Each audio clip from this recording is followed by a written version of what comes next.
yourself off for a spa weekend, they said. How about some water therapy for a Saturday, they said. Welcome to Spa. It's the Belgian Grand Prix. It is round 14 of this 2024 season, and it's raining here in the Ardennes Forest. It started raining about half an hour ago and is expected to carry on raining for much of the day. This was the case yesterday. It was a balmy day in this part of the world. Things have changed considerably this afternoon. 44 laps to come in Sunday's race, which should be dry. 61% just over, full throttle in the dry as well. 2 DRS zones and 19 turns. And the elevation change, wet or dry, takes you 102 metres from the lowest point at turn 15 right up to the highest points at Malmedy, turn 7. We'll give you 5 tyre compounds today because we might see all of them, you never know. C2, C3, C4 are the dry, hard, medium and soft. And the wet tyres are standing by. There are 5 sets of the intermediate tyres for the teams to use throughout today. And somehow the helicam is getting an image and a picture of the track through the mist, through the rain, through the fog and through Bernie Collins. Typical Spa weather. How are you with the dry of race control? Yeah, I'm loving being in the dry and race control, but I do feel for all the fans that we can see out of our window, Crofty. There's ponchos on, some of them are covered by the stands, some not quite. But this is the Spa we know and love. This is, when I think of Spa, this image that we're seeing now, this is the image I think of.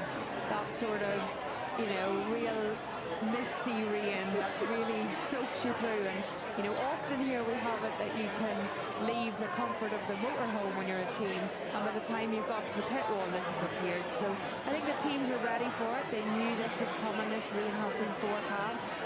But yeah, I feel for all of those guys out there that we can see with the ponchos, umbrellas up. Bernie, there are fans there wearing shorts. What sort of lunacy is that on a day like this? Well, Crofty, do you conform to the argument that there's less to get wet then and it's easier to dry off? There's a lot of people that like a short in the rain. Not on my hairy legs. It takes hours to dry, it really does. There's the expensive seats, right opposite the pit lane. Everyone's sat very patient, undercover, but the banks are going to get very muddy. The fans will be traipsing around, trying to get some to the sheltered points as well. And they're the really, really expensive seats in hospitality as well. And I'm not sure how much running we're going to get today. We'll talk about that in a few moments. We'll certainly get some for qualifying, but in this practice session, who knows? Ted Kravitz, I hope you've sought shelter. Hello, Crofty. Hello, Bernie. Hello, Karun, if he's going to join you. No, I haven't, Crofty. I've done exactly the opposite. I've sought exposure. Is that the opposite of seeking shelter? It is. Because I want to feel the rain on my face. To let you know exactly how hard it is falling, which is, at the moment, not that hard. I would actually anticipate that once the session gets going in a minute or so, we will see a fair few drivers take to the track. But I've been wondering, given those words from Lando Norris about I hope I wake up in the morning and feel better with the car, given that he was fastest yesterday, but he said he wasn't particularly happy with the car, what kind of evening Lando Norris has had. Should we have a look at him in the back of the garage? Has he been watching on TV? You see this TV at the back of the McLaren garage. That is depicting the scenes from Belgium's biggest music festival. It's called Tomorrowland. They are together with a cola drink, sponsors of McLaren this weekend.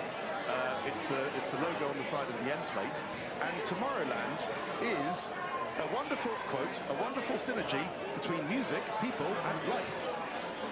So, was Lando watching Armin van Buuren as Max Verstappen goes out behind me on Tomorrowland yesterday? Was he watching the opening ceremony from the Paris Jeux Olympiques last night? Kashira, how good were they? Was he worked? Absolutely. The heavy metal band played at the Olympics. Right, good. Was he doing that? And if he was, has he come to the circuit in a better frame of mind? Well, we can only wonder and guess, but today is a day for Lando Norris in either of these conditions to convert the promise of yesterday and indeed the promise of pole in Budapest and make it count. Oscar Piastri goes out in the McLaren. So many things can happen today, Crofty. Just looking forward to the holidays.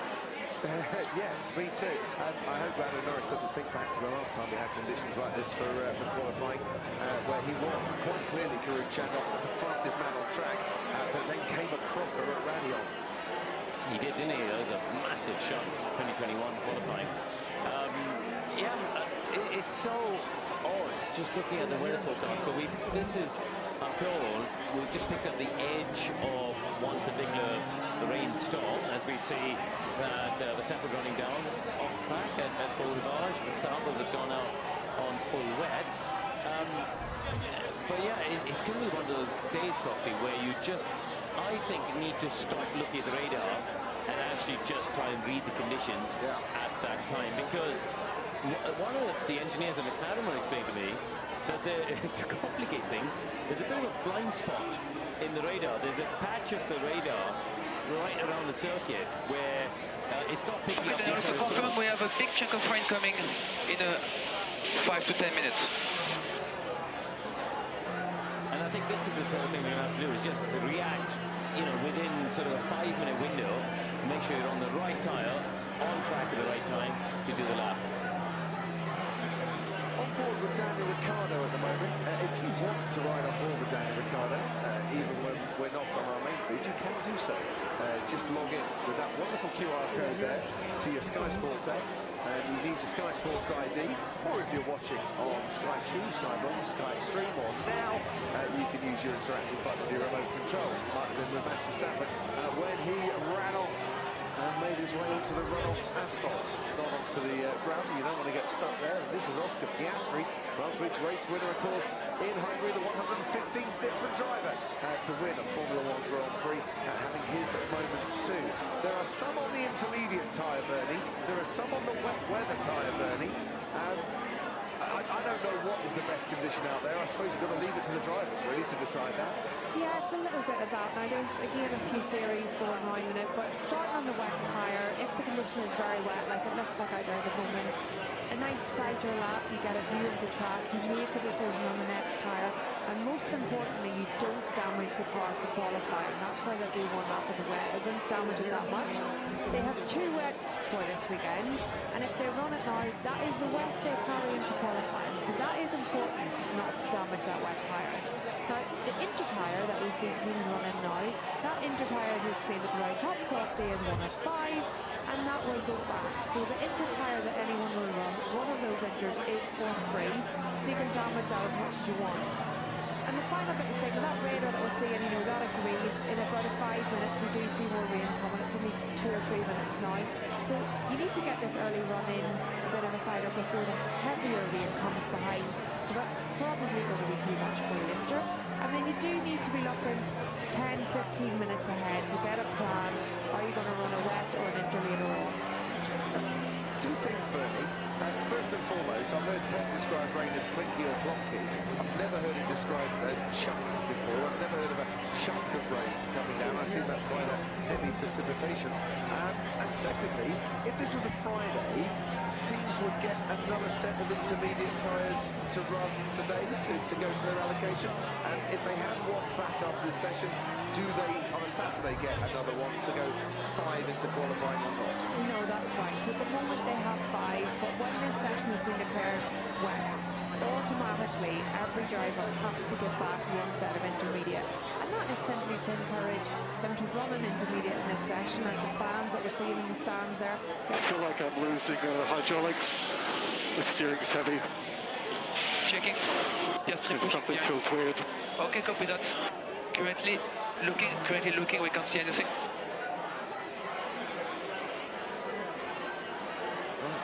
Karun, have a think. Bernie, finish your set.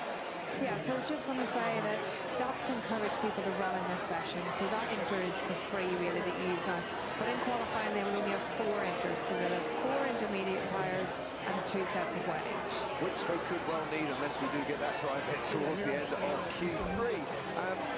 Would it be hydraulics if the steering's feeling a bit heavy, Karun, or not? Yeah, it's possible. That's the first thing that or the first sign that you tend to get of a hydraulics issue. Subsequently, the gears will, you only change gears, and then you come into a whole heap of other problems. And Ted, I think you've got some news on that. Well, us Brits are normally good at predicting the weather, but George Russell and Lewis Hamilton have had a shocker here, because it's now started absolutely chucking it down, and they've been sat in the garage the last 5 minutes.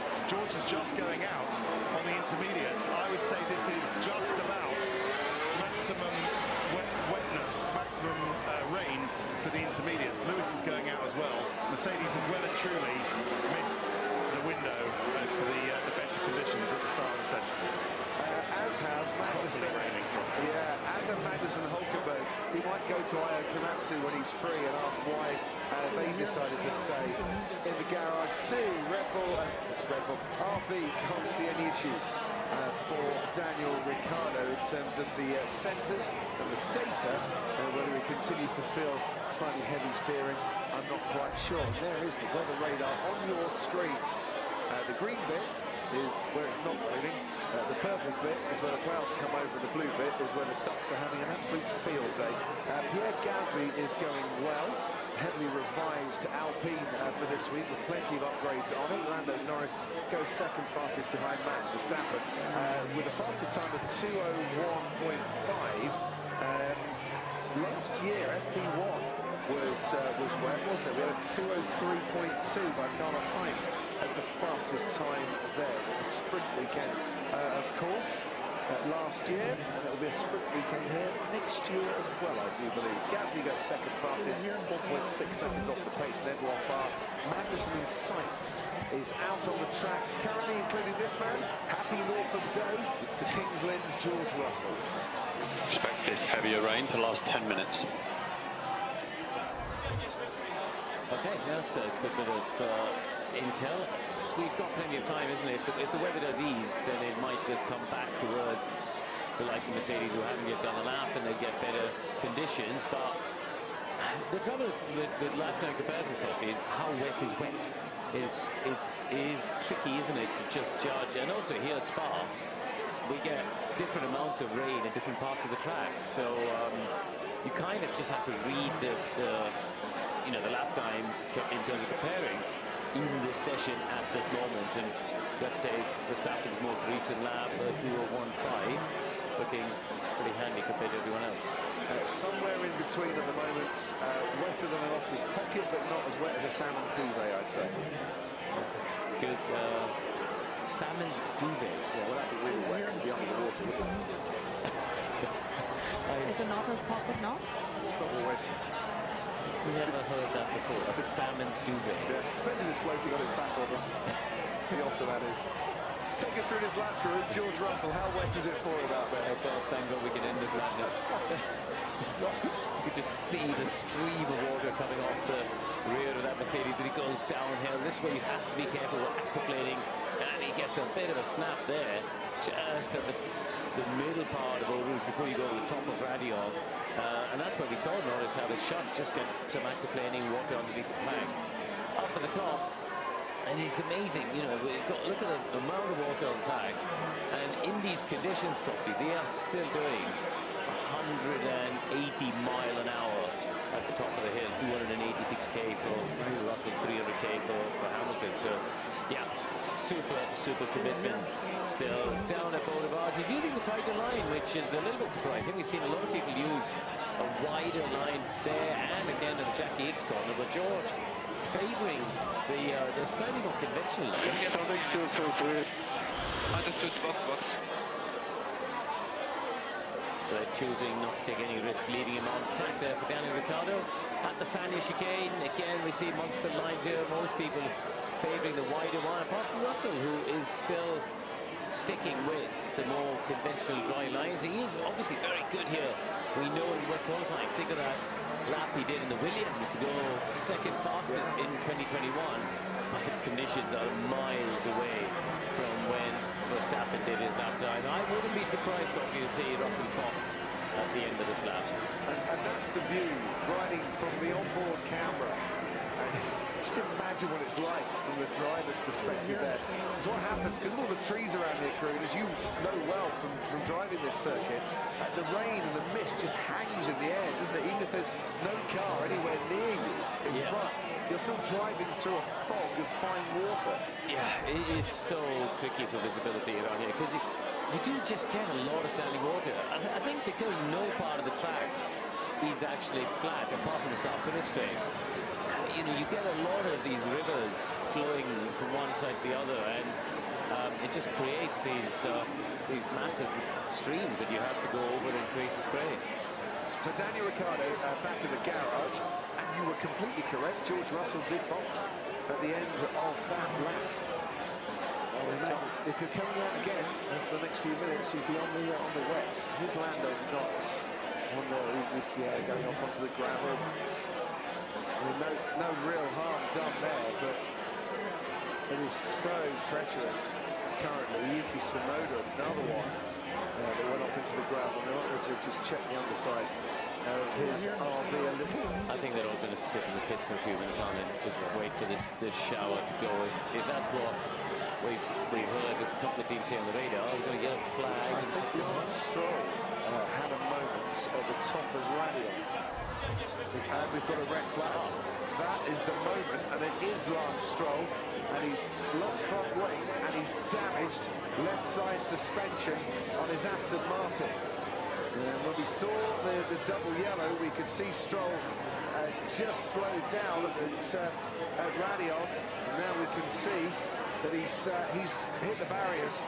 The medical car's been deployed, so he's hit the barriers hard enough to register the G-force sensor, and that's why the medical car is on its way, and the doctor will be off to see it. That's a fairly hefty contact there that Lance Stroll has made with the wall, and I'm hoping he's absolutely okay in the cockpit of that Aston Martin. We can see him moving, but we haven't heard from him yet. I'm sure he's radioed the team, and this going up to Radion. Is that just aquaplaning there? It's exactly where we saw Norris have his moment, except Norris went more sharply left. I think there is a bit of aquaplaning. I think there's, for the intermediate tyres, there perhaps was just a little bit too much standing water. I think, you know, on the line, you might have been okay, but because he had a snap of oversteer, Crofty, it put him slightly to the left of the channel where people have been driving, and then he was on the more, you know, the more standing water, basically, that sent him off track. But that's just unlucky, I think, for Lance, isn't it? Yeah, I was about to say, I think that all this are coming to the pits because there's no point taking the risk. Yeah. And then we saw the yellow flag come out, and yeah, it's a shame for him. The trouble you've got here, of course, though, Karun, is that even in these conditions, it's 2 minutes to do a lap. So it's 2 minutes before he had that moment that he'd gone through Radion, and the conditions could have worsened quite a lot within that 2 minutes because it's such a long lap there. It's a bit of a problem here, actually, Coffee, because you think it's a 2-minute lap time, so you've got a lot of time to make a decision. Very different to Austria a few weeks ago, where you've very quick lap times, you make decisions very, very quickly. Here, because it's such a long lap time, yes, you've got lots of time to make the decision, but it means actually you need to preempt a little bit how wet 2 minutes time in the lap is going to be. You can't just stick on that inter for one more lap than necessary. In Austria, you can get away with it. Here, not so much, because it's so detrimental. Yeah, but from a driver's perspective as well, you know, your recollection of what it was like 2 minutes ago could be very different to what it's like 2 minutes later. Ted's down at Aston Martin. Well, Crofty, I mean, take a deep breath. Certainly if you're Lance Stroll, certainly if you're his crew. And you said he was unlucky, or was it crew who said he was unlucky? No, I did. Yeah. I mean, he was lucky in a sense, wasn't he? Because that could have been worse. So much worse. And while we were all watching this in the pits, and his mechanics and engineers, not least of them, although they do have the onboard camera, so they would have seen it live, you know, it could have been so much worse. And seeing that unfold, I'm just thinking, my goodness, thank heaven that wasn't a larger incident. And of course, then the mechanics tend to think about, well, what do we need to change in order to get the car ready for qualifying? And it's only the front corner, I say only. It could have, obviously the damage could have been much more serious as well to Lance himself. So yeah, a mixture of, well, I think they are thinking, actually he is lucky, or fortunate, or whatever word you want to say, that it wasn't bigger consequences both for the mechanics and Lance himself down here at Aston. Thanks ever so much, Ted. Red flag there. And Lance Stroll's car will be put onto the low loader and taken back to the pits, whilst the medical car is doing the very same thing to his driver, and Max Verstappen, quickest so far.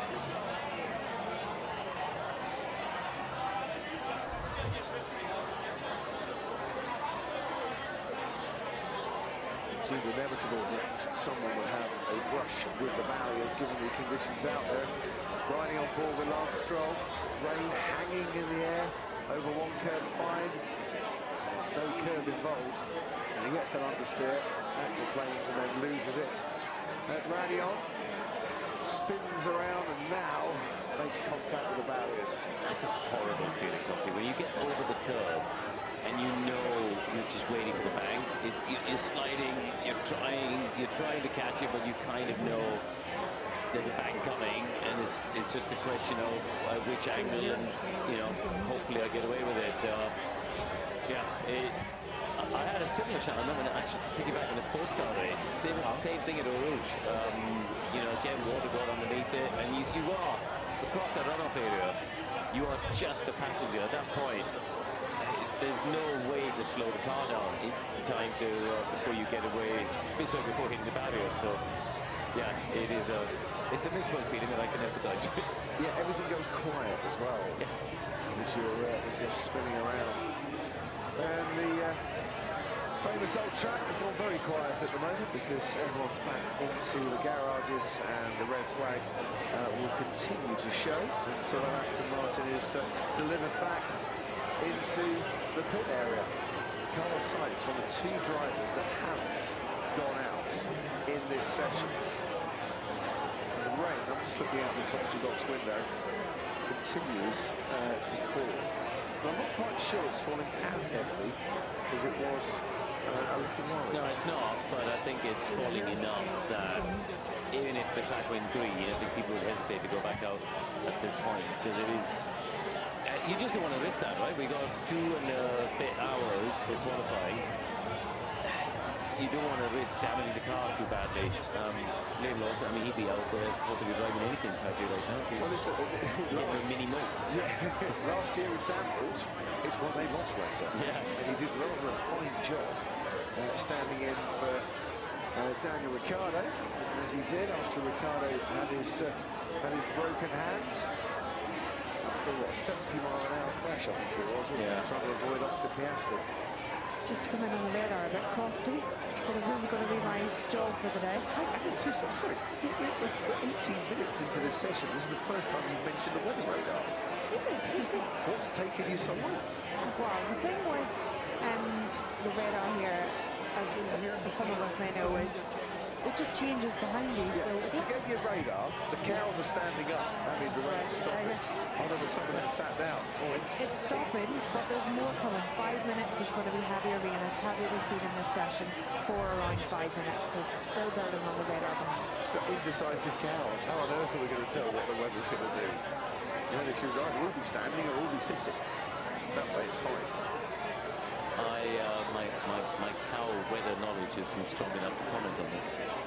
It's what we used to use before Bernie's weather radar, to be fair, and it worked perfectly well for so many years.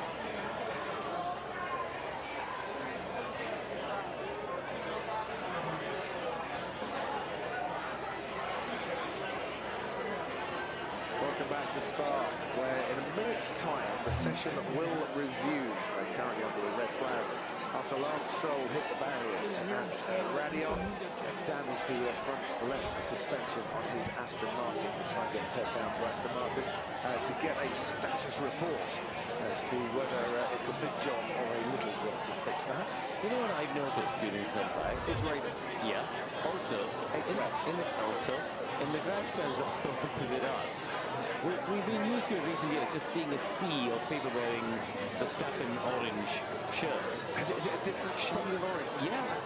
I would say it's nearly 50-50 opposite us of McLaren orange and Verstappen orange. So there's a recent run of success in the last, really the last year, isn't it? Since Silverstone last season. Yeah. Has turned the tide of quite a few fans who've come to the Belgian Grand Prix. Lando's mum was Belgian? She is. I saw she was waving at me as I walked in the paddock this morning. She's here. So really, it's a hard choice. You have Max Verstappen, born in Belgium. Yeah. Lando Norris is half Belgian, representing Holland, the Netherlands, and Great Britain. And there isn't a Belgian driver on the grid. So it's Max Verstappen. He was born in Belgium. But he races under a Dutch license. It's true. So there is no Belgian licensed driver on the grid. All right, are you happy, Mr. Pedantic? I'm not being pedantic. I'm saying there's an Belgian driver thing, not a problem. Yeah, it's you know, it's the sort of things you can spot using an agree. The McLaren merch stand seems to have been doing fine business. Let's move from merch to setup. While we've got no track action and the green light is on, so the cars can come out if they wish, if qualifying is going to be wet, but yet tomorrow is expected to be dry, even on a circuit like this, which is a circuit of setup compromises, how much does that add to the compromise? I don't think it does a vast amount, because two things. A, the points are paid on a Sunday, and therefore you have to do what you think is best for Sunday. Now, if you were in Monaco or Budapest, you would compromise because it's hard to overtake, and you would think, okay, I have to do whatever I can to get the best qualifying grid position and then try and hang on. Here, though, it is much easier to overtake, so actually you would still bias your setup choice much more towards the race. That's what I think. I don't know what Bernie reckons. Yeah, I tend to agree. You do need to have very squarely one eye on the race, because that is where the points are made and overtaken as possible here. The difficulty is if you're someone, you think are going to be outside the points, generally, can you tweak your setup a bit to qualify? And I'm really thinking a Haas when I'm talking about this here. Can you tweak your setup a little bit to qualify, knowing that you might have the straight line speed to defend to some of those people behind you in the race, so you have a sort of intermediate level, try and get the most out of the car today, but use the straight line speed on Sunday to hold on to some positions in a very, very tight grid. So let me add to that then. If you're Max Verstappen, who's already got a 10-place grid penalty, and you can ill afford to be anything less really than fourth fastest in qualifying, how much do you want to put a bit of downforce on to get you through a wet qualifying and to get you into that top four, knowing that it could compromise you even more tomorrow? Because if you go purely for, I'm going for an overtaking setup and less downforce, you could find yourself not even making Q3. So I'll go the other way with that one, Crofty. If you're Max Verstappen or any of the top four teams, but Max Verstappen's the one that we know is taking a penalty at this stage, the bottom 10 cars on the grid, i.e. the slowest 10 cars, should be the easiest to overtake. So the difference in qualifying P14 and P18 for Verstappen, those extra 4 cars he's hoping are actually 4 of the easier ones to overtake, rather than the difference between being, P6 and P10. Those 4 cars should be stronger and therefore more of a disadvantage. So actually it's the 10 places that's really going to hurt him the most, and the difference between qualifying first and obviously you want to be as high as you can, but those cars at the back are going to be a little bit easier from race day. Ironically, the one guy that's not affected is that one there, Yuki Tsunoda, who's qualifying at the back of the grid, whatever happens. So he's starting in Stabilo. Yeah, exactly. But he sets his car up for the race because it doesn't matter what he does. In fact, what he will do in qualifying, if he gets the opportunity, is aid Daniel Ricciardo and try and give him a tow. Yeah, which in the wet it becomes immaterial anyway. So, yeah, I mean, I wonder if it's wet, whether they'll even bother running, because why risk the car? Just sit in the pits, do one lap to avoid having to go up to the stewards later and save yourself 10 minutes to explain. But we spoke to his team boss yesterday and put a plan to him, and he said yes, that's exactly what he is going to be doing, aiding Daniel Ricciardo to get as high up the grid as he possibly can, with a tow if necessary. Looking at the Mercedes there, I'm told, Ted Kravitz, in fact you probably know this as well because you're down there, that they've gone back to their old floor specification for the rest of the weekend. My attention was more on the 2 rear wings, which they experimented with yesterday, and they've gone with the rear wing that George was running yesterday, which I think gives them a little more in the straight line. They didn't look that competitive, did they? So I don't know who's been on the Mercedes simulator overnight, Crofty, but whoever it is, I don't know. I have no news from the simulator. Whoever it is has had a very late one, because they've gone through obviously all the rear wing options they've had and the floor options to make that absolutely clear, and they've decided to go with what they have at the moment. Just want to update you what's going on Lando Norris's car. It's some work on the actual plank and the skid blocks and around there. So I think you saw a shot a little bit earlier of the guys working on Lando's floor, and they're just finishing that. You can see there's a mechanic underneath it, some torches, and they're just either Lando's been over a curb and actually damaged that, or there's a skid block they need to repair or replace, or they're just moving some weight around in the floor. But either way, it's a good time to do it, because last stroll has been a lesson to everybody, and nobody has done. Fred Vesti was in the sim last night, I'm told. Thank you, Adam of Mercedes. What was I going to say? Last Stroll's been to the medical centre. He's absolutely fine.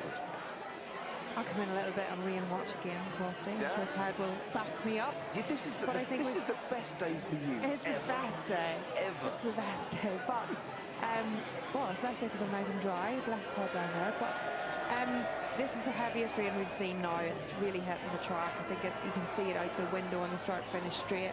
Significantly heavier than we've had so far. Maybe about 5 minutes of this. And then it looks actually pretty clear behind. So with 30 minutes still on the clock, maybe around 20 minutes to go, people should be considering running again, I would say. My final little thing, if you want to continue the setup chat, Crofty. Yeah, I do. Not so much on the downforce, which obviously we talked a little bit on setup, but if we go to qualifying, and let's assume we go to qualifying, it's still a bit damp out there, and it gets declared wet, we get what's called a change of climatic conditions. Now what that means is there's certain things in the car that automatically they can change between qualifying and the race. And those things include things like anything for driver comfort, which might be their headrest, the seating. They can change the cooling that's on the brake ducts and around that area, or the rim heating, which, you know, you see those drums go over the brake discs. And all that's doing is changing the temperature that you're putting into the tyres. And obviously in wet conditions we try and put more temperature in the tyres to get them working in a better condition in these cool ambience. The track will be cooling the tyres quite significantly because of the water that's on it. And they can change things like engine cooling, so the vents that you see on the side pods of the cars, they can all be changed if qualifying is declared wet and going into the race. So all of those little things, although they don't sound like a lot, significant differences to the temperatures around the car, and significant differences to the downforce level, because if you open up the cooling and make the car run in a much cooler condition, that generally hurts downforce. So automatically there'll be differences between qualifying and the race just if qualifying starts wet. And it means a little bit, depending on where you qualify, teams can tweak what temperatures they're expecting from the traffic in front. Thank you, Bernie. Ted, do you want to come in on this? It's just a question, if you've got the radar up there, Bernie, give us some geography. I like a bit of geography. Crofty, you do too. I do. Where is it coming? Where's the weather coming in from? Is it coming in from the south? Southwest. The southwest. So the French border, kind of Reims, Champagne country. So if you're looking on a track map, it's turn 14, 15 first. So we're actually hitting it. Come on, Bernie, get the corner names. Come on, Bernie. You can do it. Bit of romanticism. Starts with the an weather S. is coming in from the French Champagne region of Reims. It is travelling over. Sorry, can I interject here? It's Reims. Reims. Yeah, where's Reims? Where's Reims? It's in the southwest from here, is it? Southwest from here. I think it's pronounced Reims. Oh, sorry. Pronounced Reims, Ted. Come on now. Anyway, the Champagne vines. You speak French. I do. The Champagne vines are getting a good watering. Grapes are getting a good dousing. And then it's moving across the majestic Ardennes forest, hitting us, and then heading towards Holland. No. Turn 14, Bernie, which is what? Starts with an S. Come on, I've narrowed it down for you. Stavolo. Yay! And turn 15? Turn 14. That's turn 15. 4. This is Bernie Collins after years on the pit wall with corner numbers at Spa. Engineers, you see. Engineers. Finally having to do No corner romance name. for this sport, these engineers. They turn it on to ones and zeros. On behalf of all those screaming at their television sets right now, Stavolo and Curve Ball Frere. I said at the start, I love Spa. This is a Spa that I know and love, but I love corner numbers. She's all about the numbers, ladies and gentlemen. The vowels and the consonants can wait for another time. Hardy fans out on the banks. It is properly raining here. That, Bernie Collins, is the best spot for the day. Shorts, little brolly, and a little shelter amongst the trees, watching the rain teem down at Spa. There is nothing happening on the track. I'm sad to say, we've got a bit of running in. We're waiting for this rain shower to pass over, and fingers crossed we'll get some more running in before the end of practice.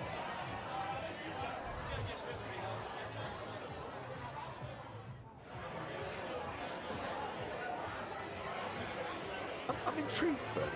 Do you never ever use corner names on the pit wall, ever? Very, very rarely, Crofty. And one of the reasons for that actually is they can be mispronounced. They can be misunderstood when you're talking to the driver. The driver's map that they have in the car will have numbers on it. So it's just easier. You know, you get a lot of younger engineers in the garage, and maybe it's their first time at Spa, so someone's talking in names and someone's talking in numbers. It just leads to confusion.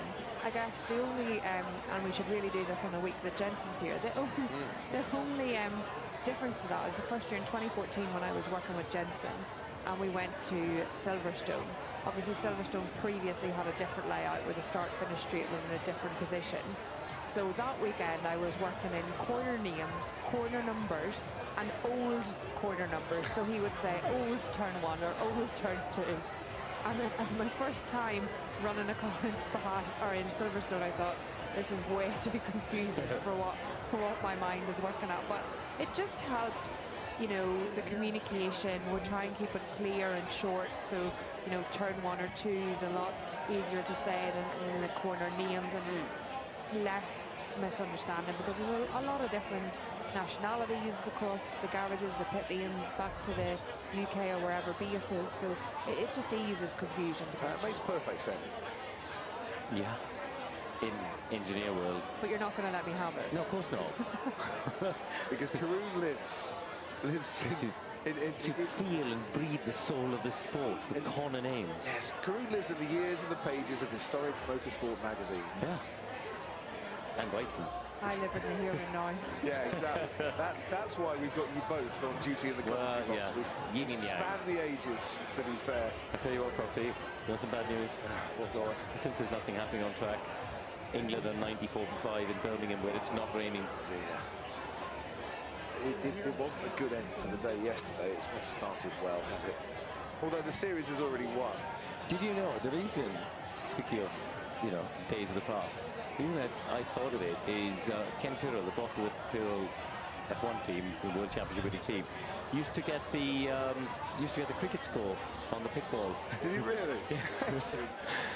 Whenever, and especially when it was you know, raining at red flag, didn't have to watch his cars. He had the cricket scores. Oh, I like that. 101 for 5 now. You see, things are getting better. I would never ever concentrate on another sport ever whilst commentating. Not now, but I did some boxing once upon a time and might have had a West Ham game on in the commentary box at the same time. That got confusing after a while, to be fair. Did know when they were supposed to be fighting and when they were not supposed to be fighting, was it? What a goal, sorry, left hook.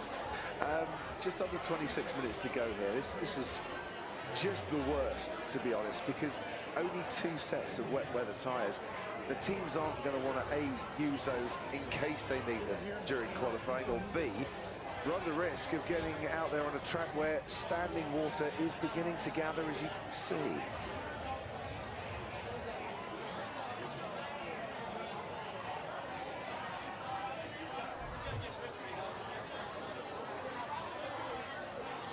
Of the puddles of Spa, this is thoroughly depressing.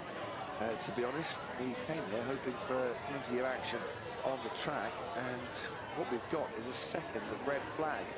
And I can tell you, nobody is on the track at the moment. Nobody has come out since everyone disappeared back into the garages when Lance Stroll had his moment against the barriers at Radion. And I'm assuming that there's a red flag now because there's a lot of standing water. And the FIA race director will want to assess that standing water, maybe get Bernd Meilander out in the safety car to give the track the check.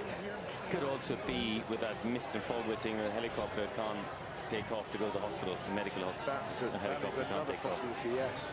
So that could be. But although the camera here is clearly the helicopter, this helicopter is flying. So yeah, could be a combination of the two. Yeah, I mean, it is misty, cloudy, and quite frankly, a typical July afternoon in this part of the world. Second year in a row that we've raced in July. Average rainfall in July in this part of the world, only 1.4 millimetre less than it is in August. Wow. So if we were back in August, it'd be worse by about a millimetre. I think it is because they want to get the safety car out. Then there's Bernd Mailander.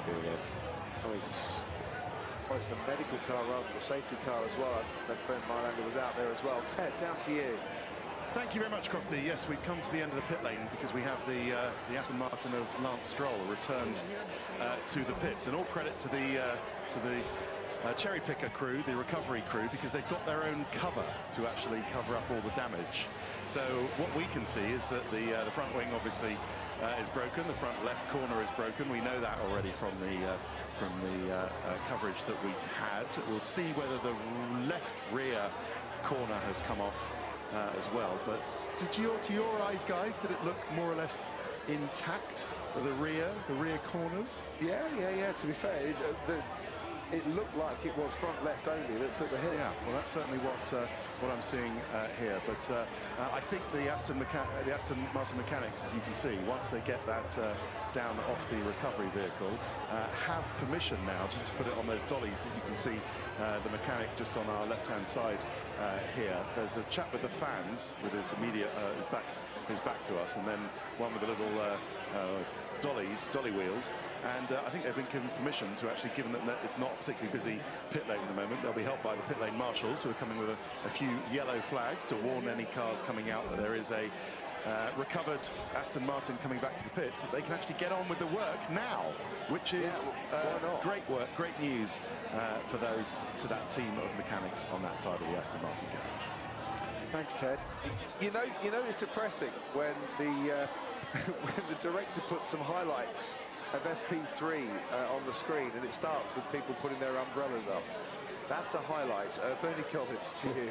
Yeah, I was just going to say exactly, repeat what Ted said there. There's valuable minutes. The sooner you can get the car back, the better. And they'll be looking at this red flag as a perfect opportunity. Get that car into the garage, assess what's going on. Already a bit like, yourself and Ted have done there. They'll make a first analysis of what they think. They'll have those parts, readied in the garage. They'll have a, front corner ready to go, all of the bits they think they need, and they'll be assessing what should go on when and trying to make the most of it. So let's take a little look on board with Valtteri Bottas briefly. Lando Norris, they're changing his floor on his McLaren. I'm assuming, Corinne, after that little skirmish with the gravel.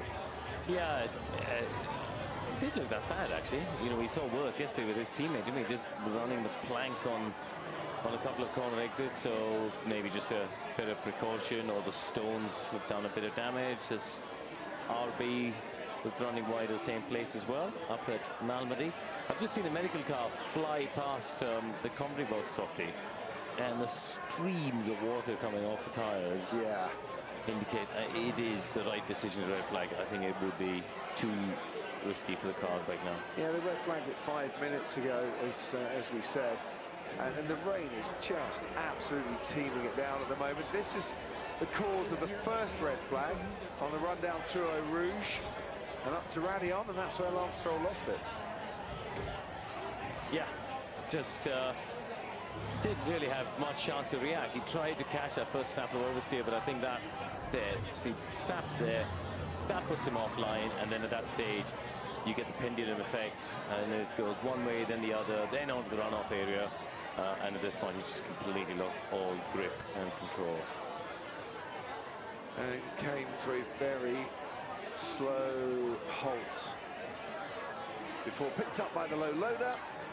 And Lance going to the medical centre for checks. We're told he's absolutely fine.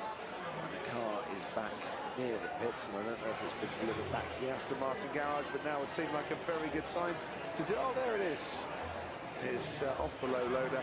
And it's being pushed to the pit lane where they can get it back into the garage and they can get working on it. Ted, are you still down there? I am. You don't see grass on broken bits of carbon fibre very often, which is odd considering that, of course, the track is lined with grass. But you know it's been a significant accident when I'm just looking at the remnants of the front wing, that there's actually grass sticking out of the sharp bits of carbon fibre.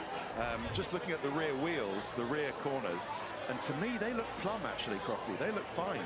They look square on. There doesn't seem to be any wishbone broken that I can see. Drive shafts look okay from my extremely untrained eye, but if it was broken and had grass and shards coming out of it, I'd be able to tell, and they actually look all right. So yeah, apart from just separating out all the vegetation from the car and cleaning it up again, and the floor's broken as well, obviously, it's not as much work as perhaps might be. I have a word from Red Bull as to the curfew break. Can I do that now, Crofty, if we've got a moment? So we got some information, we always do, as to any team breaks the curfew, whether they're inside the confines of the circuit working on the car in the hours that they shouldn't be, or rather the rules give the mechanics a break. And it was members of the Red Bull Racing team who were there, and the answer I've got from the team is that the mechanics were making precautionary measures, some checks they wanted to run. Right. Yep. What were they then? I don't know. And that's Red Bull have apologised. To be fair to them, they've apologised that that's all the information they're authorised to give out to me. So see, Ted, some precautionary measures, some checks they wanted to run. That's why they broke the curfew. Yeah, I mean, look, not that this happened or didn't, but we'll speculate. Why not? We've got time to do it. It seemed the perfect opportunity to break the curfew, to put an old engine and take the new engine out, if that's what Red Bull were going to do. Well, this is a rumour going around, particularly in some of my fellow pit lane observers, and one who was actually having a look past the pits late last night as they looked and saw some action in the Red Bull garage, that the back did seem to be off Max Verstappen's car. Now, why would Red Bull have debuted the 5th engine, which they did yesterday for Max, use it on Friday and then take it out? And for this I will turn to Bernie Collins and Karun Chandok. Would they want the life of a fresher engine for Zandvoort, a race Max desperately wants to win, or maybe not desperately, but really wants to win, or Monza? Would they rather use engine number 5, which we could give it a name, for those races, and would they rather use engine number 4, whatever they're called, for this event, for the rest of this event? Question, Bernie. Yeah, so it's a big one for them. And what we don't know, and just to give some insight to this, when we are told when they put in a new engine, we're never told when they go back to an older one, or the order they're running in, or if they change between Friday or Saturday, or any of these sorts of things. This event in the dry, you know, an engine is sensitive because you've got the long straights, but in the wet you never use as much of an engine as you wish to have, and it is always good to get it in the pool. Why you would put an engine in here and take the penalty here, as we know, is overtaken as possible. That's why they've done that aspect of it here. But to take it back out again is to maybe save it for later on in the year when qualifying is potentially going to be more important, because the engines, I guess to give some insight, the engines degrade during their life because of the high performance of these engines. When you use it over 5, 6, 7 races, it's probably 2 or 3 tenths worse than a brand new engine because of how the seals degrade and the interference between the parts. Because of those tolerances, the engine loses performance through its life, and that's why we talk about a new engine being so much stronger than an older. I'm going to engage Thursday driver mode and say nothing to add. Well explained. Obviously, the technical delegates at the FIA would know which engine is in which car. Is it right that the teams can have this secrecy so that their opponents don't know which engine is in which car for which particular event? Or is it something that would benefit the sport if everybody knew? I think it would benefit the fans. It would benefit us to be able to tell the story. And I think it should be published, frankly. I think it's something that the FIA should be publishing. I'll have a word with my friends at the FIA then. You should. You're a very powerful man. Well, absolutely. I think they probably think that if they give it to the other teams, and as teams we start to track what we think degradation is on someone else's engine, or how they're deploying their engine tactfully throughout the year, that sort of thing. Because we try and get any little piece of information we can, anything we can have on the competitor, we will try and use to our advantage as a team. The music's cranked up outside. The go-karters have proved that it is not suitable for running at the moment by doing some very nice spins. But just before we go down to Ted, Karun, you quickly want to say something? Yeah, I was just saying, when you say we, you're one of us now, right? So we want to know all this stuff. Yeah, I said in commentary it would really help. I'd love to know what the engines are doing. And then I sometimes say we, like I'm still part of a team, even though I realise that is not what's currently the case. You're part of a team, Bernie, you're part of our team now. Bernie, our team. And another part of our team, Ted Kravitz. When are they going to cancel, or when are they going to abandon this session? Because I don't think we're going to get any more running here, Ted, at this rate. Well, they never do. What have we got? 12, 13 minutes left on the clock. Yeah. So we're going to have to run down the 13 minutes, which gives us time to look at this little cosy scene at Red Bull Racing and to talk about a story that's come out in the specialist press overnight about a clear the air session which happened between Max Verstappen and Giampiero Lambiase and some other people. I think Pierre Vacher was in there. Yeah. I think Johnny Noble had the story this morning. Christian Horner was there, sort of keeping the peace, sorting everything out, as he often has to do when tempers flare up. He's had enough experience with Sebastian Vettel and Mark Webber and various other drivers at Red Bull Racing throughout the years. You know, let's sort this out. And I think it's you know, we shouldn't underestimate how tempers really flared. And you can speculate as to whether a line was crossed between Max's radio messages and slating this team strategy, and you know, you've given me the strategy, it's up to me, I'm trying to sort it out now. Whether a line was crossed, we don't know whether a line was crossed. Max says no, that's just the way we talk to each other. In this team, we're always very direct and honest. But if that story is true of Johnny Noble's, and I have no reason to doubt it, then that is an interesting conclusion to that they felt the need to have a clear the air session between Max and his engineer and Pierre Vacher, the technical director. And, well, get back to being happy campers at the moment, as certainly that shot of them all smiling and laughing would suggest, with sharing a joke with Helmut Marko, Crofty. There's a reality series. There you go.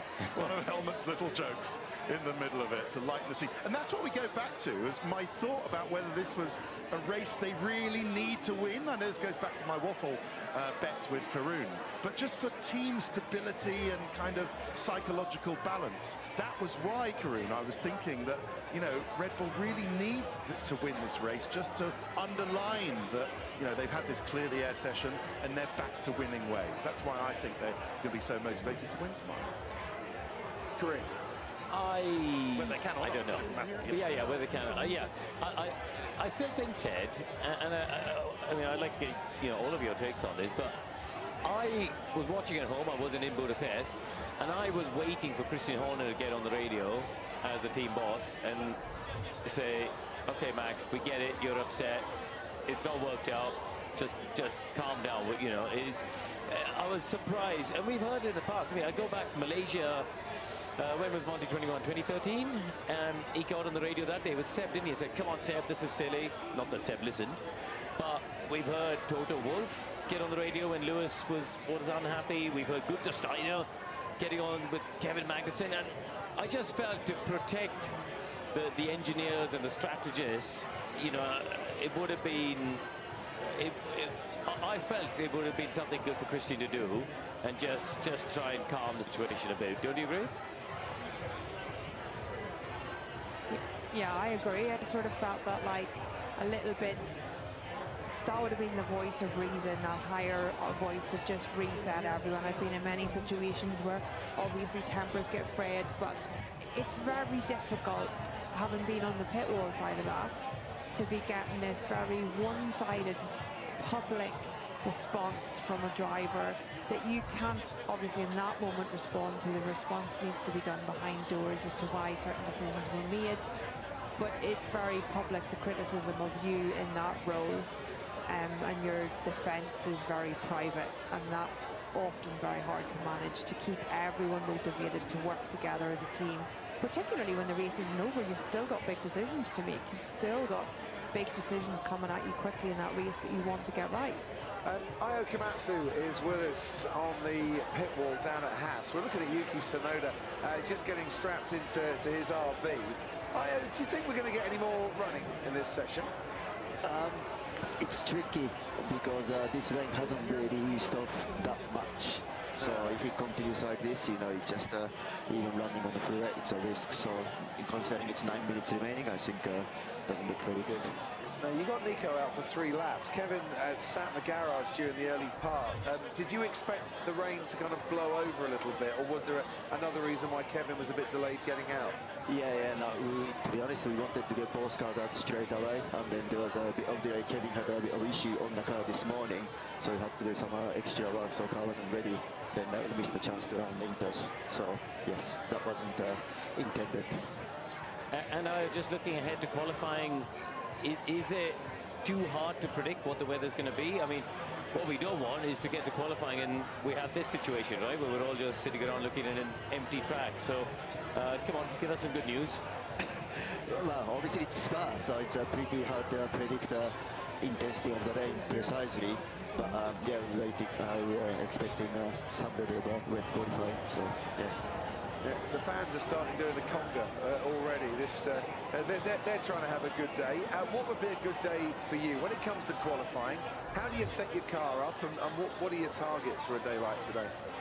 Again, just to put the right tyre at the right timing, you know, to operate the session clean. And if we can do that, I think we got a decent speed in the car. So obviously it's a compromise between potentially wet quality and dry race, but I feel we've got that set up, so we go for that and then trying to have a good clean execution. That's our target. Do you know what? I get the feeling some drivers are going to come out here. I'm seeing a lot of activity in the garages. Put the wet tyres on just for 1 lap to give the drivers a bit of a chance to see how it is.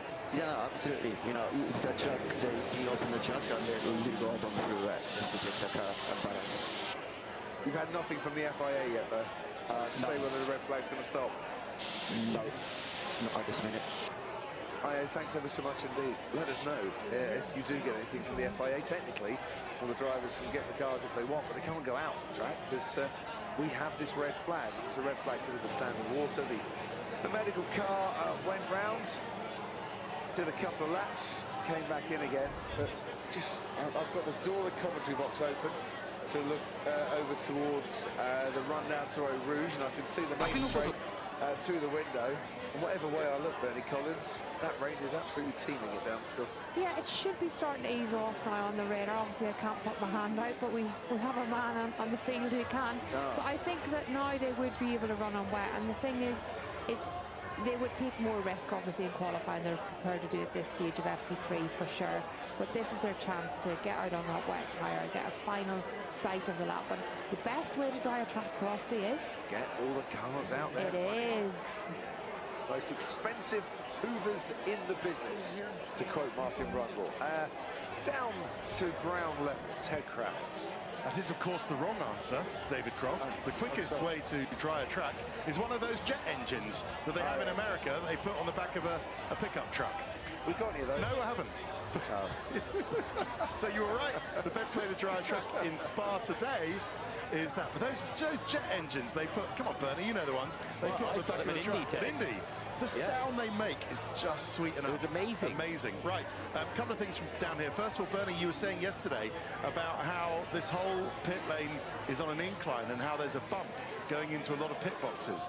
That's particularly true of the Alpine pit box. Just look at the change in height here between the two garages, between the Aston Martin garage and the Alpine garage. Now, obviously, you know, that's a bump that you wouldn't want to run over if you were making a pit stop. So what they've done is sort of smoothed out that bump before you get to the Alpine pit box. But there's definitely still a change in gradient just around where you actually come into the pit box around here. I can feel it under my feet that Gasly and Ocon are definitely going to feel as they come in and make their pit stop. Bernie, this is what you were talking about yesterday. You have to bear this in mind if you're one of the teams unlucky enough to have a little road bump going into your pit box.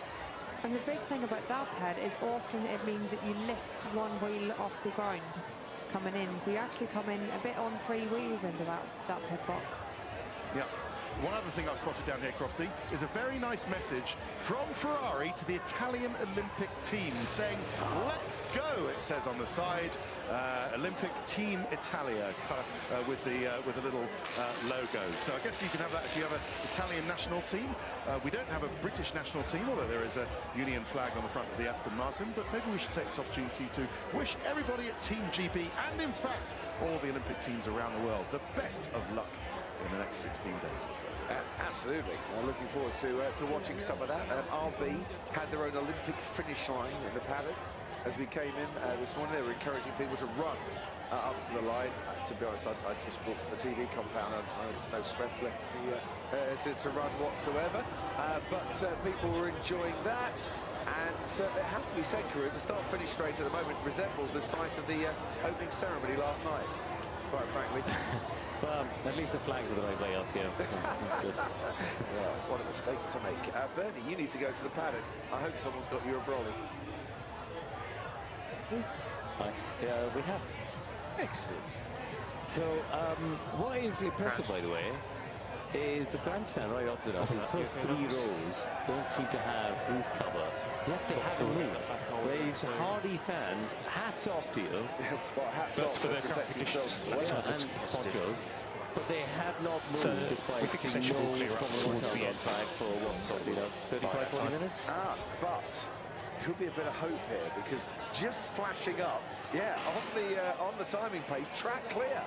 Session will now resume in 1 minute time. 1 minute.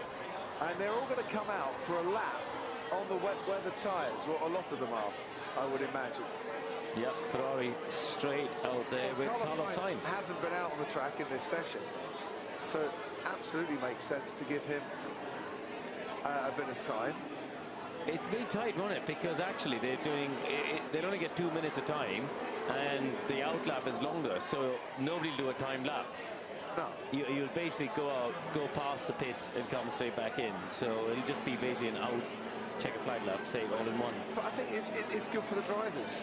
Yeah. Surely they would want to get a feel for what the conditions are currently. Yeah, no, you'll get a sighter and you'll get a balance check. Not necessarily on this lap, but on the in lap. If they carry on pushing and have a gap, then they will get some sort of balance reference. Daniel Ricciardo will want to get out because he was experiencing heavy feelings with his steering, and something not being quite right with his steering when we had the action right at the start of this FP3 hour. So whatever they've done to try and fix the problem down at RB, they will want to know that it works, and I'm sure they can get Lando Norris out. They're not still fixing his flaw. They want to give that a once-over too. Minute and a half to go. Green light, and we are getting drivers out on the track. Yuki Tsunoda is going to join Esteban Ocon, Valtteri Bottas, Nico Hülkenberg, Joe Guan Yu, Carlos Sainz and Kevin Magnussen in coming out into the rain. And let's have a look at just the spray that comes up on the Kemmel Straight. It's one of the fastest parts of this track. It just throws a long way up into the air and then hangs around as well. Oh, and off into the gravel. Ooh. Carlos Sainz. First car out and straight off coffee down. Is that Paul Rivage? Yeah, he is. Down, he's got back on, and it doesn't look like he's done any damage, but was it Norris before, was it? Went to the gravel and they had to do the floor. So that's not ideal when they've only got the, 1 lap to check the car. You're right. Carlos Sainz continues on his way then, having got himself out of a spot of bother. We didn't see him going in. We saw him when he was in. Just shows you how treacherous it is. And obviously these tyres quite cold as well. The wet weather tyres don't come out of blankets, and they'll have been sat in the end of the pit lane for 30 seconds or so to make sure he was the first car out there. Yeah, there's quite a few people who haven't gone out. As we see, this is Sainz. So he's come through Malmedy, dropping downhill. Down to Rivage. And he's braked on the normal line and just locked up. That is, honestly, I think you're right there. It's symptomatic of low tyre temp, as we see Yuki Tsunoda, fairly exuberant pit exit. That's one way of getting temperature into the tyres. Yeah, amused his engineers. No end. There is the lap for Carlos Sainz. Well, it's not going to be a time lap. He didn't get to the checkered flag in time either. So everyone out there is just getting a feel for what the conditions are like. Carlos Sainz has already learned that if you brake on the normal line into Rivage, it's probably not the best idea. Yeah, but he'll keep pushing on this lap, Rocky. He'll get the in-lap to get some sort of reference. I'm just looking at the race control screen at onboards of some of the other drivers, and I think they've all got decent enough gaps to have visibility, although it doesn't look it on board this Sauber Valtteri Bottas. That is as good as it gets in these conditions. And this in-lap now will give him a chance to just get a better read on the conditions. Let's go through Eau Rouge, dropping downhill. I don't want to say anything, I'm just holding my breath. It's a very different corner. Yeah, well, it's a corner. Yeah. In the dry, they don't even think about it. They don't even treat it as a corner anymore. So, yeah, you have to downshift, go down from 7th to 6th. And now comes up to the top of the hill. You can see the train tracks where the other cars have been running down the straight, and then we get to the corner, and it's a bit more of a lake, really, at the top of the hill. Here's Nico Hülkenberg emerging from the gloom, heading down through, well, you can call it Jackie X, you can call it Speaker Corner, you can call it the corner with no name. It's entirely up to you.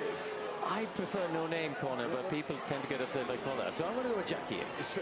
So I had a gentleman stop me for a photograph in the panel. He said, I'll give you a tip. It's Speaker Corner, the corner with no name. I said, why is it Speaker Corner? He said, because it was the only corner you could see from the old like commentary position on the old start-finish straight, where the speaker, the MC, the commentator, used to commentate for the crowd. It was the only corner that he could see. That's why they called it the Speaker Corner. I said, can I stick to no name? He went, yes, if you want. That's fine. So, has it been officially changed to Jackie X, though? Probably. Okay. But you and I, we can live in the past. It's not a problem. Yeah, Christian Horner and Fred Pesso managed to stay dry, have their cars in one piece, although Carlos Sainz had that little moment, and they're all coming back in now. Lando Norris and Oscar Piastri, no interest in going out at the end. They will just go and read the conditions. But I'll tell you what, Crofty, I'm seeing practice starts on the grid for the Haas drivers, so it's surprising no one else is coming out to do a wet practice start. They're all fairly confident, obviously, in the forecast for tomorrow. Yes. I mean, if it is a wet start, well, are you going to do practice starts on wet weather tyres? Probably not. You'd have a standing start for intermediates, but not for wet tyres, I would have thought. But as we're always told, you learn something every time you're out on the track. Nico Hülkenberg at least got himself a couple of laps at the end just to get a taster for the conditions, which started off pretty treacherous and worsened as that hour went by. Not the most conducive practice session we're going to see this season, and that is the state of Spa at the moment, with the mist very much hanging over this glorious old track. For Max Verstappen, though, it's a rare return to leading a practice session. Sure, that's happened for a while. Oscar Piastri, second fastest, and Pierre Gasly, third fastest. Lando Norris had a trip into the gravel. They changed his floor on his McLaren. Norris and Piastri were leading the way yesterday in FP2. Esteban Ocon right up there for Alpine, along with his teammate Leclerc. Stroll, who had the accident at Raidillon, Bottas, Hamilton and Perez completing the top 10. But it was intermediate tyres with the rain worsening. Carlos Sainz and Kevin Magnussen didn't get out. Neither really did George Russell in time to make the best of the best conditions. Russell did have one lap on the intermediates, didn't set a time. Magnussen and Sainz only got out when the wet weather tyres were on right at the end. That is the end of that practice session. Could be wet for qualifying. Could be a good guide then for Max Verstappen. as he tries to make it 4th year in a row fastest in qualifying.